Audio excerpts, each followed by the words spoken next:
दोस्तों, दुनिया का कोई भी ऐसा व्यक्ति नहीं है जो अपने जीवन में सक्सेस होना नहीं चाहता। सभी लोग सक्सेस के पीछे दौड़ते हैं। किसी का डायरेक्शन सीधा होता है, वो सक्सेस पा लेता है। वही कई लोग ऐसे होते हैं जो अपने जिंदगी में अपना गोल सेट कर नहीं पाते।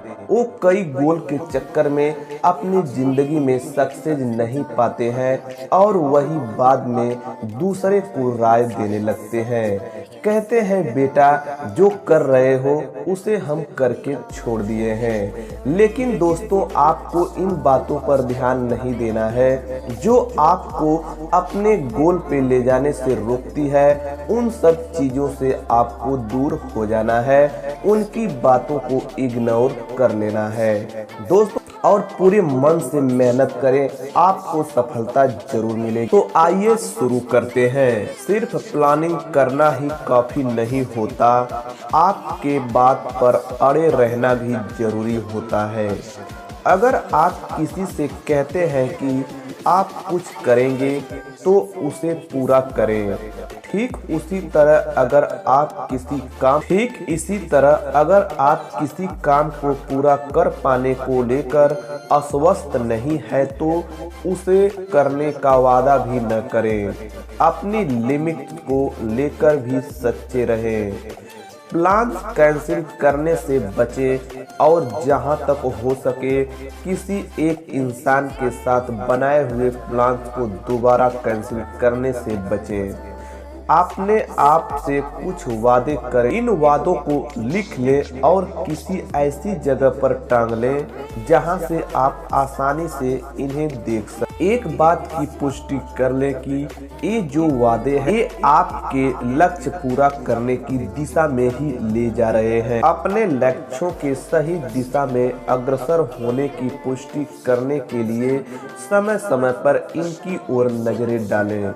एजुकेशन से आपको ज्ञान, स्किल और अपनी अधिकतम क्षमता को पाने की अविश्वसनीयता मिलती। फाइनेंशियल सफलता के लिए आंकड़ों के मुताबिक आप जितनी शिक्षा प्राप्त करते आपके द्वारा उतने ही ज्यादा पैसे कमाने की संभावना भी होती है। अपनी खुशी के लिए खुद को शिक्षित करें। आप अपने आसपास की दुनिया के बारे में जितना ज्यादा जानेंगे, आपके मन में उतना ज्यादा सवाल आएंगे और आप उतने ही ज्यादा आकर्षित भी बनेंगे।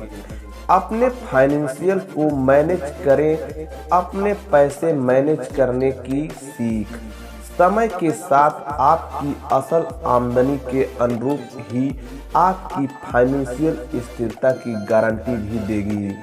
आपके पास में हर महीने कितने पैसे बच रहे हैं, ये जानने के लिए आपकी मंथली इनकम में से घटा दें।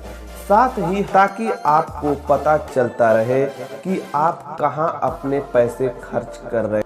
आपको एक तो ज्यादा खर्चा करने से भी बचकर रखेंगे, साथ ही आपके बैंक स्टेटमेंट की जांच भी हो जाएगी। अपनी इनकम का हिसाब लगाते समय ध्यान देकर केंद्रीय, राज्य और सोशल सिक्योरिटी जैसे टैक्स जो कि आपकी इनकम से ही काटे जाते हैं, health insurance premium, saving bond और लोन पेमेंट जैसी अलग अलग तरह की कटौतियों को नजरअंदाज न करें। अब तो बची हुई रकम वही आपकी वास्तविक इनकम होती है जिसे आप अपने साथ घर ले जा सकते हैं और उसे आप सेव कर सकते हैं और अपने परिवार में कुछ खर्च कम करें। अगर आपकी असल जरूरतों को पूरा करने के हिसाब से पर्याप्त पैसा नहीं कमा रहे हैं तो यह देखने के लिए आप कहां पर कटौती कर सकते हैं। एक बार आपने खर्चे पर नजर डालें, आपको अपने पैसे का कुछ भी हिसाब हो तो जरूर हर महीने अपने सेविंग बड़ी सावधानी के साथ इन्वेस्ट करें। अगर आपने ऑफिस में किसी तरह का रिटायरमेंट सेविंग प्लान चलाता है तो अपनी बची हुई इनकम को उसी में किसी अहम काम को आखिरी वक्त के लिए टालते रहने की वजह से आपको वे वजह स्ट्रेस ही मिलेगा और साथ ही गलतियां होने की संभावना भी बढ़ेगी।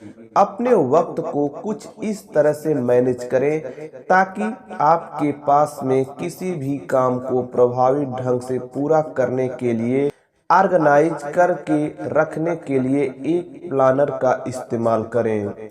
अपने स्मार्टफोन पर एक रिमाइंडर सेट करें और ज़्यादा बेहतर ढंग से वक्त को मैनेज करने के लिए इसके इलेक्ट्रॉनिक्स टाइमर किसी दिन में की जाने वाली सारी चीजों या काम की एक लिस्ट तैयार कर लें और जैसे ही आप कोई काम पूरा तो उसके सामने ट्रिक लगाते जाएं। ये आपकी प्रेरित रहने में और ऑर्गेनाइज रहने में काफी मदद करेगी और इस तरह आप अपने जीवन में सफल हो पाएंगे। इन छोटी छोटी चीजों से आपको बहुत बड़ी सीख